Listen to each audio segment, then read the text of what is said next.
Okay. Well, I've asked Jack here to pray for me tonight before I get rolling, so I'm just going to turn it over to him. Excuse me. Let's pray. God, just thank you for the ability to, for all of us to meet in this house again. God, I pray that you speak through Brandon tonight, and I pray that just anybody that needs to hear this message, that it reaches them and you touch their hearts. And I just pray for a great night. Amen. Amen. All right. Get this situated here. First thing I want to say, I feel like I want to see y'all's faces. First of all, I just want to say welcome. Like, it is awesome to get the chance to be back up in here in front of all of you, to see this room packed out. The top half of your faces look amazing. You guys got some really pretty eyes. Sorry, that's not a creepy. I apologize. If we have not had a chance to meet, my name is Brandon. I'm one of the campus ministers here at CCVT. I am not the favorite nor the best looking. I will let you decide which one is Mike and which one is Morgan. Choose carefully. We all know. It's both Morgan. It's both Morgan. We all know. But I'm just so happy to be here tonight and get to share. Tonight we are going to jump into week 2 of our series talking about CCVT's mission statement, who we are and what we do. So that mission statement being, well, there it is, love, lead, live. And Mike walked us through the first point of this last week, love. And what that means for us here is we love God and we love others. Mike reminded us that Jesus loves us no matter what, and that his desire for us is to love him and to in turn love others the way that he loves us. Mike also talked about a saying that we love here at CCVT, that everyone has a place at the table. And I apologize if you're an upperclassman or you've been here for a long time. You've heard that a lot, and you're going to keep hearing it. So if you're new, get used to it. It's going to get annoying, but just go with it, because it's true. Everyone is welcome here, and there's a seat for everybody, for the most part. I think we're pretty good tonight. We filled it up pretty good, though. But tonight we get to look at the second point of our mission statement, which is lead, which simply means to lead people to the grace and love of Jesus. Before we get started on that, before I talk more about who CCVT is and what we do here, I actually want to get to know y'all a little bit. So I have 2 questions for you. They're going to pop up on the screen here in just a second, but just show of hands is all I need. Be honest, that's all I ask. So the first one here is, are you in some sort of formal leadership position? So that could be a club here on campus, an organization, at home. If you're in some sort of formal leadership organization, could you raise your hand, or roll? Okay. You can put them down now. Second question that's going to pop up on the screen here. Do you personally consider yourself to be a leader? Now, this is regardless of a leadership position. You don't have to hold any title. But do you personally think of yourself as a leader somewhere in your life? Go ahead and raise your hands if you do. Okay. Very cool. I appreciate that. So, from the looks of things, I would say the majority of you in this room are either in a leadership position somewhere, or you at least consider yourself mentally to be a leader. Now, for anyone here who did not raise their hand, or anyone at home that doesn't think that, I have some good news, or bad news, depending on how you feel about what I say next. But here it is. All of you are leaders. Each and every one of you. And feel free to disagree. Maybe you think, oh, you don't know me, man. Like, we've never even talked before. I'm introverted, or like, I like to keep to myself. I'm not about responsibility. I'm not a leader. Frankly, sorry, it doesn't matter. All of you are a leader. And that is because leadership and being a leader is not about position.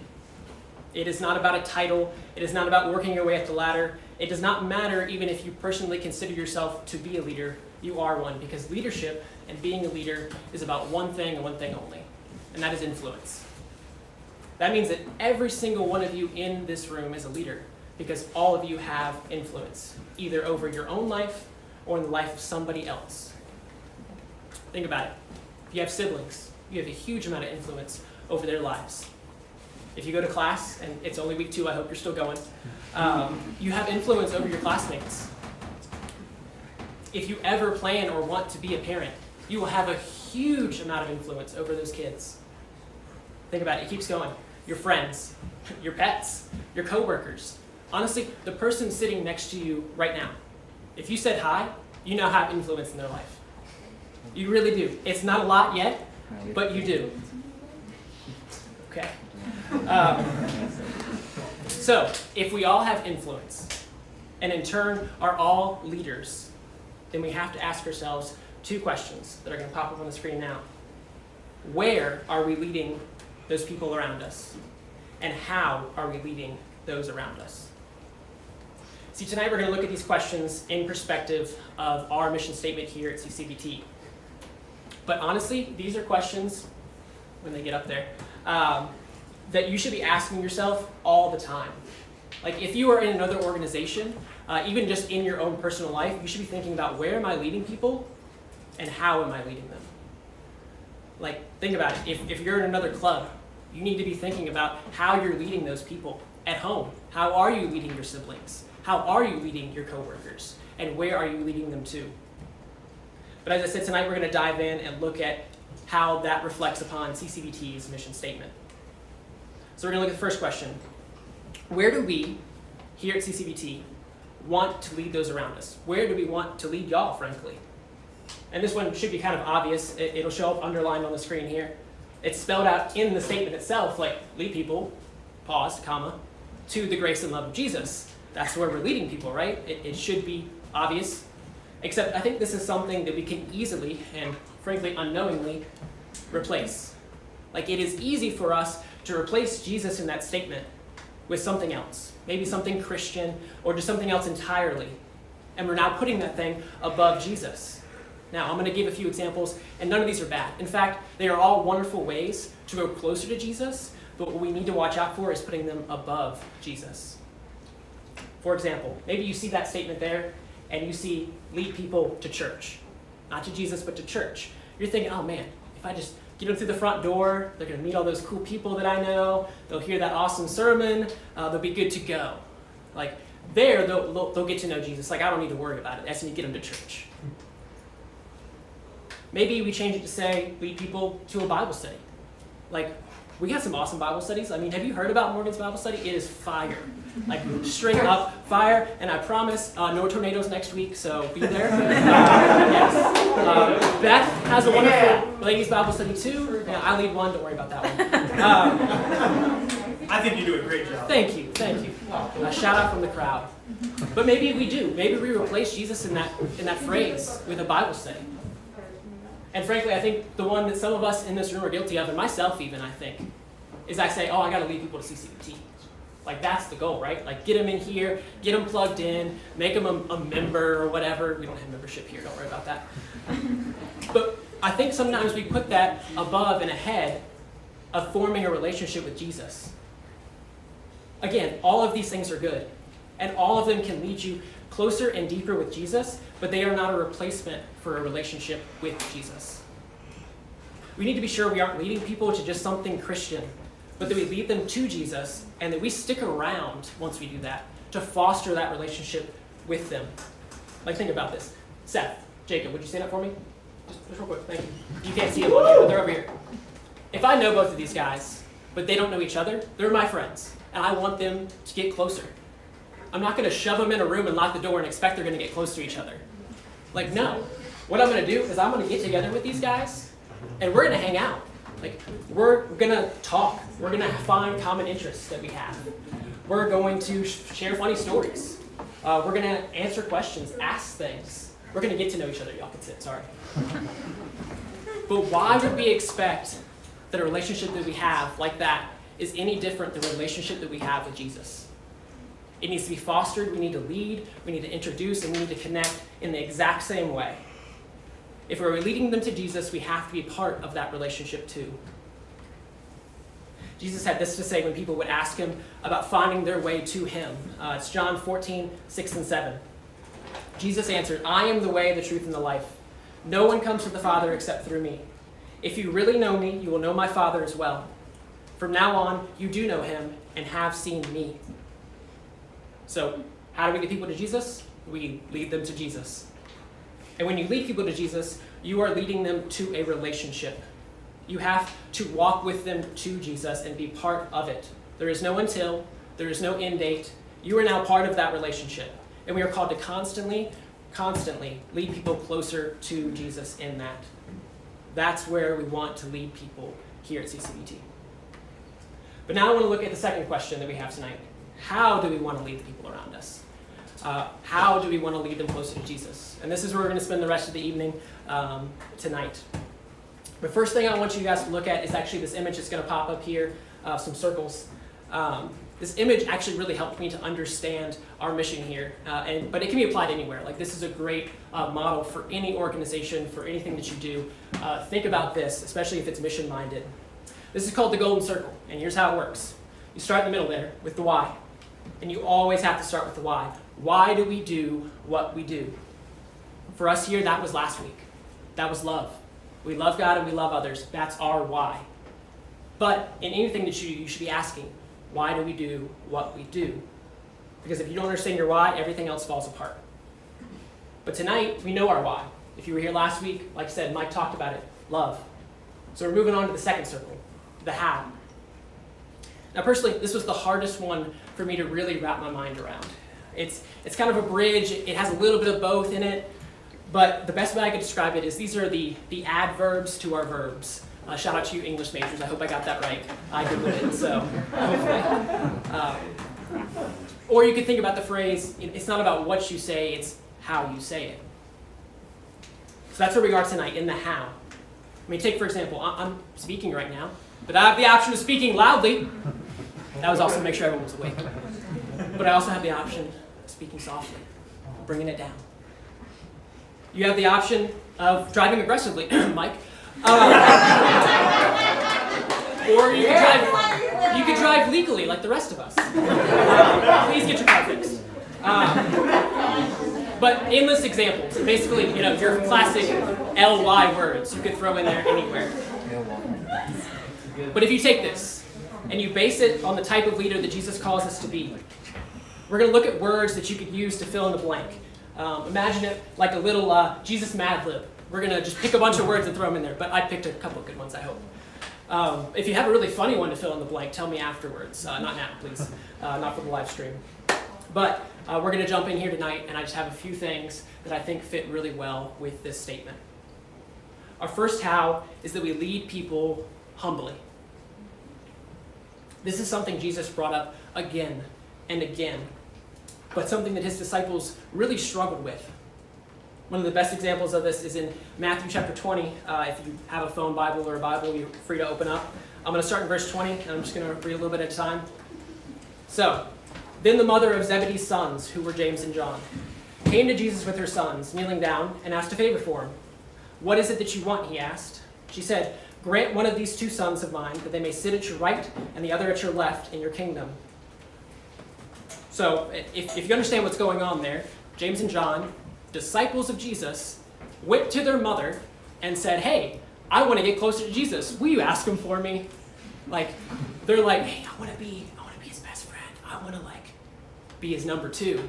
And they got their mom to go ask. Real good job. But it gets kind of worse for James and John.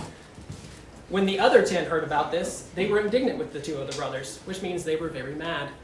You can guess if that was either because they just hadn't thought of that first and they were mad they didn't, or if they were mad for what they were doing. Up to you. I'll let you decide. But then Jesus, he's at the end of his wits, and he's like, "All right, we got to talk about this. We got to figure this out." So Jesus calls them together and says, "You know that the rulers of the Gentiles lord over them, and that the high officials exercise authority over them." He's saying all other rulers, they rule from up here. They're looking down on you.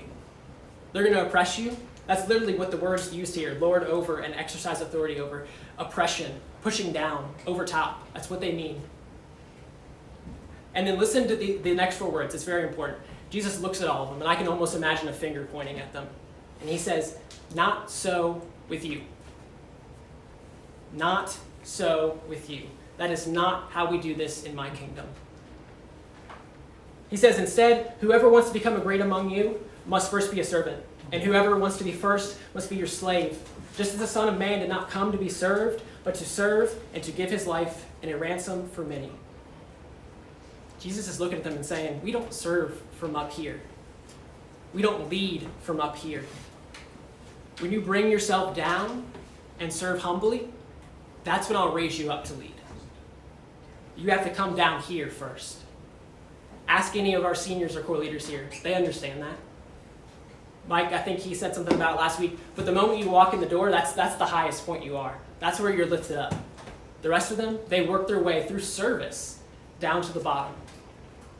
And we hate it when they leave, but they leave on a best note that we could ask for. They learned how to lead and serve humbly from down here.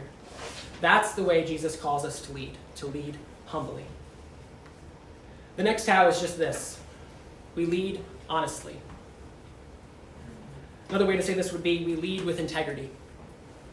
This one's short, simple, but it is honestly the most important how that we will talk about, because without honesty, without integrity, people have absolutely no reason to listen to anything that we say. They have no reason to give us any influence over their life. They have no reason to let us lead them anywhere. When it comes to honesty, Jesus says it best, Matthew 5. It says, let your yes be yes and your no be no. Simple as that. Put another way, more modernly, say what you mean and mean what you say. A simple rule, but it's just so important. When it comes to integrity, this is something that we like to tell our leaders here. As you live, so you will lead. You don't get to just come here and act one way and then go somewhere else and act another. We get it. We all fall short of that. But when it comes to living your life, if you live the way that Jesus calls you here, it needs to also be out there. Because without that, how do you expect people to follow your example when they see you living two lives? There's another one, I didn't throw it in here, but there's a verse that talks about the folly of man is duality. The idea of integrity, the word from it, literally means single-minded. That you would have one focus, one goal in mind. That you would be the same person in every place in your life. Honestly, it goes back to that question of where are we leading people? Because see, you can't lead someone in a direction that you two are not going. You can't go one way and send someone else another. As we said before, you have to walk with them in it, so you have to be going the same direction. Lead with honesty and lead with integrity. Our final how for this evening is we lead people intentionally. We are called to seek people out. We are called to take initiative and to lead them to Jesus. Jesus talks a ton about this in Luke chapter 15. Again, if you'd like to turn there. But here we see Jesus give us 3 full parables. One about a lost sheep, one about a lost coin, and one about a lost brother. In the first parable, we see the shepherd go chase after one of his 100 sheep, leaving behind the 99, you all know the song, in order to go find it. When he does, he runs home and answers the phone and just really is kind to the person there.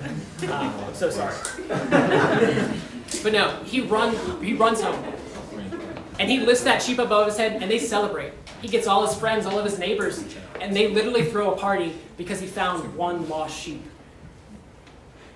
In the second parable, we see a woman who loses one of 10 coins. And she carefully and meticulously searches the entire house until she finds the one coin. And when she does, she too celebrates, invites all the friends, the family. Oh, look, I found a coin. If any of us did that, we would think we were crazy. Oh, I found a penny in the couch today. Let's throw a party. No. But the final parable is a little bit longer and a little bit different.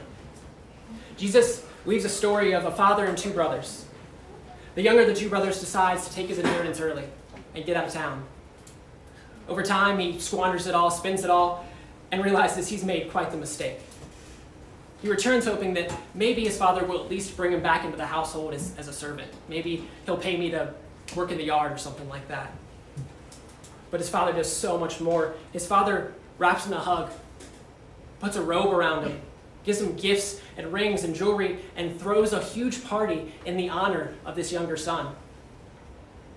We get to hear a little bit about the older brother after this. It's a bit of a turn in the story. That's where I'm going to pick up, reading straight from the scripture, verse 25 of chapter 15. Meanwhile, the older son was in the field. When he came near the house, he heard the music and the dancing, and so he called out to one of the servants and asked him what's going on. Your brother has come home, he replied, and your father has killed the fattened calf because he has come back safe and sound. The older brother became angry and refused to go in. So his father went out and pleaded with him. But he answered his father, look, all these years I've been slaving for you, never disobeying your orders. Yet you never gave me a young goat so that I could celebrate with my friends.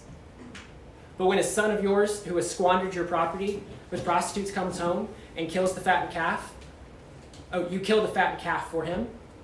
My son, the father said, you were always with me, and everything I have is yours. But we had to celebrate and be glad because this brother of yours was dead and is alive again. He was lost and is found. In these first two parables, we see people who are intentionally seeking out something that is lost, who are willing to take a bit of a risk to get something back that they care deeply about. Then there's this older brother. It says it's been years since his other brother left, and not once did he try to go looking for him. He stayed at home where it was comfortable, and now he's mad that his dad would throw a party at the return of his younger brother, of his son. I said it earlier, one of the sayings here at CCVT is that everyone has a place at the table. But I think Mike even alluded to this last week. We believe something else too. That at some point, we are called to get up from that table, go out, and bring somebody back. Why do we believe that? This right here. This is Jesus telling us to be like the shepherd, like the woman with the lost coin, not the older brother. We're the people that come, feel welcome, and then we get up and go bring someone else and welcome them.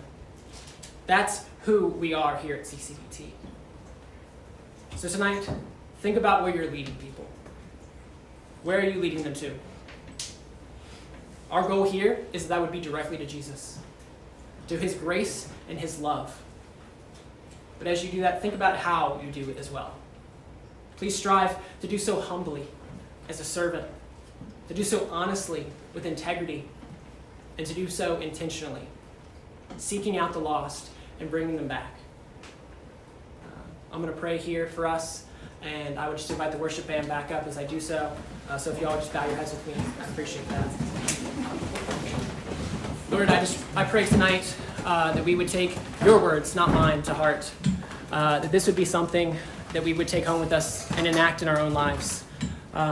Just speak into each and every one of our daily lives as we work to lead people well. Remind us that we are all leaders in our own right, that we have influence over people and to use that well. To think about where we are leading those people, to think about how we are leading them, and that we strive to always be leading them closer to you, closer to your grace and your love, and to do so humbly, honestly, and intentionally. It's in your son's name I pray. Amen. Y'all can stand.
And so some announcement slides are going to come up. We just got a couple things we need to tell you about that are pretty important that are coming up this weekend. And the first one is... Should we start with game day? Yeah. I feel like that's the thing you guys are excited about the game.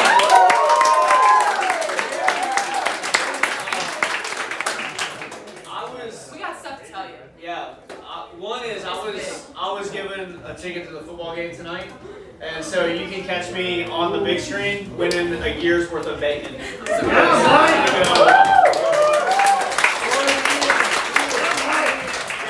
Wait, Mike, you're here? Yes.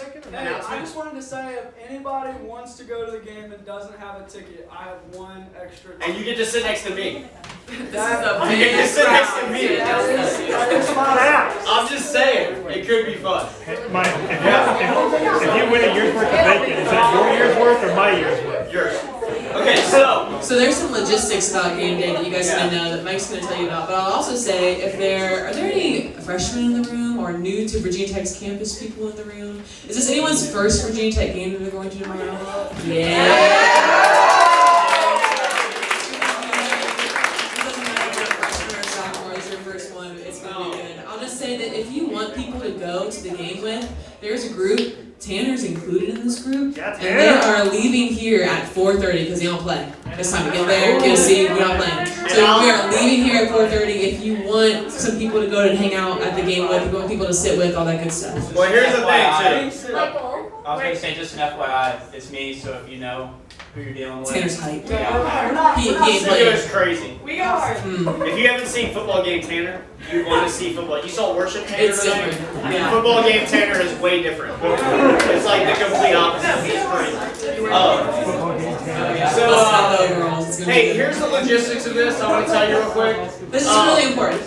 One of the things that we do as a ministry is we have people that come here and they park and they tailgate. And these are people that are like friends of ours, they're alumni, they're people that we love, they love us. And one of the things that this does is it raises money for CCVT. So the stuff that you see here, like you getting to enjoy this house, you getting to be a part of this ministry, these people that are parking, they're not just tailgating and eating food and having beers. They're actually caring about you by donating to this mission because they care about you and they love you. And so here's the thing. We love that a lot of you park here during the day. But we would love if you did not park here tomorrow. Okay? So we need the cars out. We're asking that if you come and park here that your car would be off the lot by 10 a.m. I know that some of you have already talked to me about, I can't leave till 12:30 or 12:45. That's cool. If we already talked, totally cool. If your car needs to stay here, we move it to the back hill and it will be locked in all game day tomorrow. Okay? So if you're fine with that, we can move it tonight after this, or we can move it by 9 o'clock in the morning tomorrow. And you are going to leave your keys over where those keys are hanging. And after the game gets over, we move them all back to the regular parking spots. And the next day or that night, you can come in and get your keys here and go on your merry way, which is lovely. So if you have questions about that, let me know. But that's kind of an awesome thing that we get to do. And you are welcome to come up here and hang out during the day. There'll probably be good food because people tailgate. There'll be Carol Lee donuts 8 here. dozen Carol Lee donuts in the morning. They'll be sitting right here for you. Take a cute game day picture against the brick backdrop. It'll be cute. We want you to come here on game day. You'll meet some cool alumni and get some free food and have some donuts. Could be really fun. But yeah, is that all for game day? I think so, but seriously, if you have a car that you are blessed by parking here, please don't forget, because there is a magical formula of Tetris that we play for parking. And if there's like a car right in the middle of our game of Tetris, it stresses me out a little bit. So it would be great if you didn't forget to either leave your keys or move your car. Also, if anyone knows whose white Acura MDX is out there with New Jersey plates, please tell me if that's any of your friends. Let us know. We'd love to know. So, we could. It's just been here. I don't know if someone gave us an Acura. Maybe someone sold my car and gave me an Acura. Hey, that's I don't think that's what happened. That's the car someone's wearing. Yeah. Hey, so we're really excited to do game day with you guys. I think that's everything for that. The other thing that's coming up on Saturday, you guys know what's happening Saturday? Gobbler Fest. Are you guys ready? If you've never been to Gobbler Fest, for all the underclassmen, you just show up with an empty bag and just get ready to fill it with good free things. So one of the things we're going to do just to bless up is we're actually going to hand out ramen on campus. And on Saturday morning, if you are able and willing and want to come hang out with us, we're going to have coffee and maybe something else, I don't know, at 9 or 9:30. 9, maybe? 9 on Saturday morning. And what we're going to do is we're going to put a cute little CCVT sticker on every single ramen pack, and you can glance in the office on the way out. We have over 1,000 things of ramen to give out on Saturday. It was a really fun trip to Costco for me, I'm not going to lie.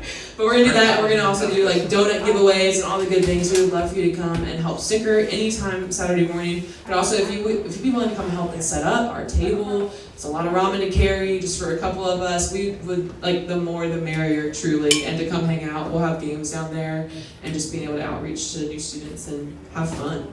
But also, this is an opportunity to bring your friends by our table and hang out, and we get to meet them. And so, some of you guys have friends, we know it.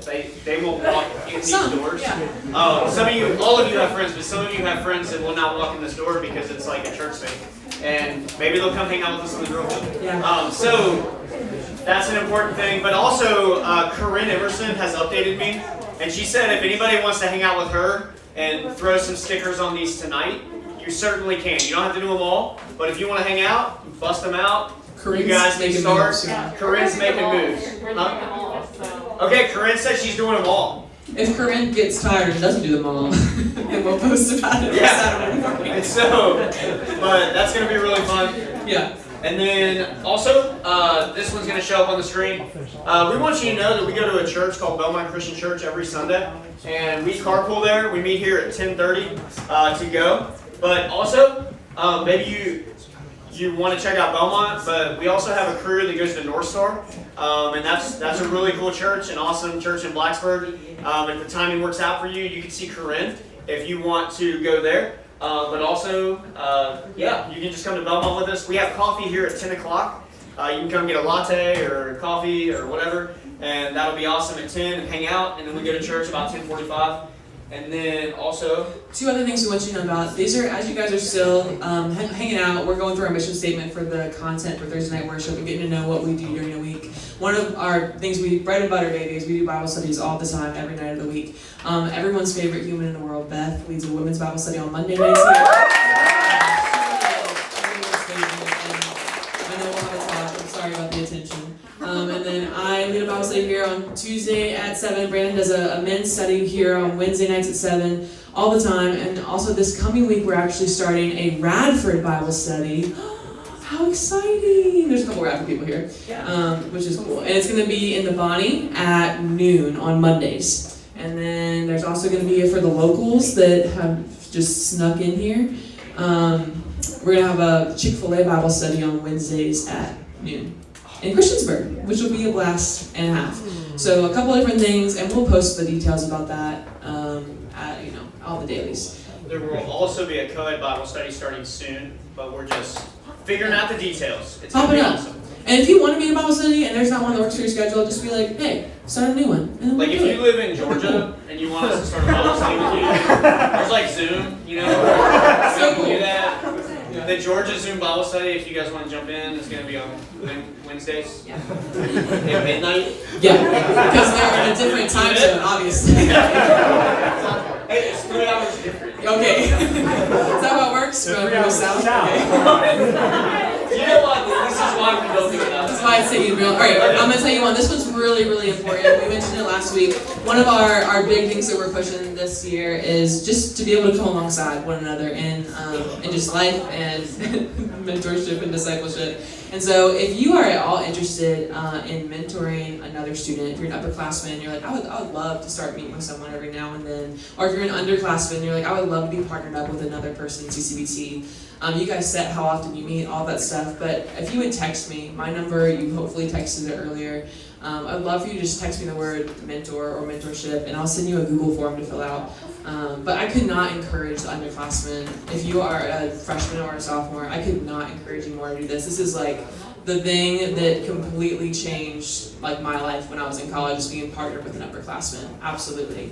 I still remember her name. Her name was Bonnie, and she made me enchiladas on our first little hangout, and it was the sweetest thing ever.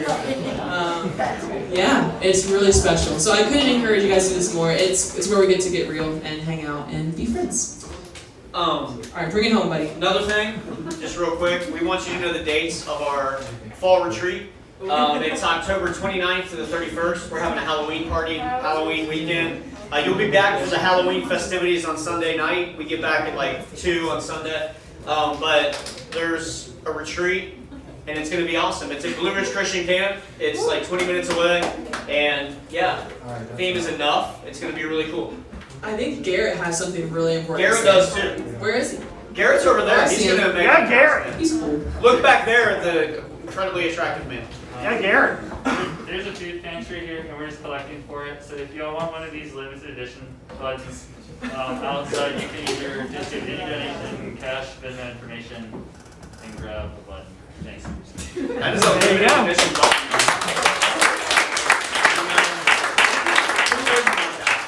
I think Garrett should do all of our announcements. Yeah, just got a job. I think he just got hired. That But, was so efficient. Real quick, last thing I want to make a couple announcements about some stuff we have back there for you. If this is like one of your first times here and you never filled out one of these coffee cards, we would love to meet you and get to know you, one of our staff or one of our student leaders. These are on that back table back there. If you fill one out and just leave it there, we will contact you and try to get coffee with you, your friends, whoever you want to bring, or a milkshake or whatever. And so fill that out if you want to. It's a beautiful thing. The other thing is there's a bunch of stickers back there. We'd love for you to put us on your laptop or your hydro flask or whatever you carry. That would be fun. And the other thing is we have a bunch of these really cool books back there called What If Jesus Is Serious? It's a great book. There's lots of pictures, short chapters. It's very challenging and encouraging to your faith. It'll help you grow. So if you want to check that out, you can just take one. And Abby Coleman is so excited she kicked her water bottle over. But then this is the last thing, because this is a really cool thing, y'all. One of our students, like one of your classmates, like one of the people that is in this room that shall remain nameless for real this time, bought a bunch of Bibles. And if you need a Bible, this is one of the Bibles that we give out a lot to students. And she was just like, I want to buy a bunch for students. And so there's some of these Jesus Bibles back there on that table. And if you need a Bible, if you want a Bible, and you can just take this. Yeah. And so that's an awesome thing. And a student did that. Like it wasn't somebody that's rich, that has a lot of money, that was like, hey, we're going to give you $500 to buy some Bibles or something. No, this is like a person just like you that said, I want 8 or 10 people to be able to have a Bible in their hands. And this is important. And so if you need one, you can take this one. You can take the ones that are back there on that bottom shelf. And so that's just an awesome thing. So, yeah, do that. I think that's everything. That might be everything. Except for Cole. We love you. Cole has something. Yeah, Cole. And it's important. I can't believe you guys haven't mentioned D2 Tuesday. We finally brought it back Oh, after a year of not also, doing it. yes. He's like waiting for us. Well, he's very mad. He's like, We do this thing on Tuesdays. We meet here at 12:15, or we meet outside of D2 at 12:30, and we go in D2 and we eat together, and it's always a good time. We had a big table this week, like full of people, and it was just fun. It was just a good time, just a chance to hang out. We love it when freshmen with a meal plan come and pay for me or Brandon or Morgan. We'll buy you dinner on Thursday night. You buy us lunch on Tuesday. I'm just saying, Kevin. Very fair. I'm just I didn't mean to call Kevin out. We just made eye contact. It happens to everyone at some point. Alright. Hey, we love you guys, and I'm so thankful you're here, and you can hang out or head out or do whatever, but we love you. The end. And break.